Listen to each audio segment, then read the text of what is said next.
Hey everybody, what's up and welcome back to today's video guys. And today guys, I'm going to go ahead and be showing you how to edit vocals in GarageBand. This is a very simple thing to do guys, so make sure to watch this quick and easy video till the very end, follow my steps correctly so you can make sure that this works the same for you and then you can do this yourself.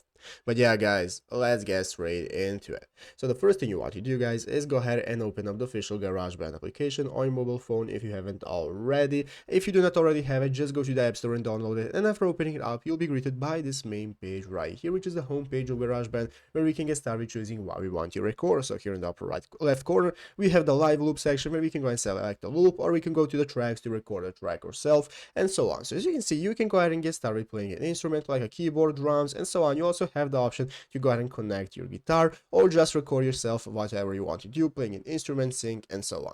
So let's go ahead and see how to edit our vocals. Let's go ahead and open up the audio recorder. This is where we can get started recording ourselves. And guys, as you can see at the top of the screen, the big red circle is the button that we are going to use to get started recording. So by clicking the big red circle, this is now going to go ahead and get started recording us, and this is where we can get started with editing our vocals. So as you can see, the first option we have right here is to select what kind of effect we want. We have the monster effect, we have the extreme tuning, and so on. Everything we want to use is right here. As you can see, we can change the tone of the music, we can change the squeeze of our vocals, and so on. And in the upper left corner, we can find the sliders option. So click on the sliders button right here. That's going to open up your music settings, and once you scroll down, you can find all the plugins and effects that you can use. So you have your plugins and equalizer right here, you have your master effects to manage your echo and reverb of your vocals, you have the bass, and so on. So go ahead and use all of those options to get the desired effects that you want for your vocals that you can then go ahead and edit into your song.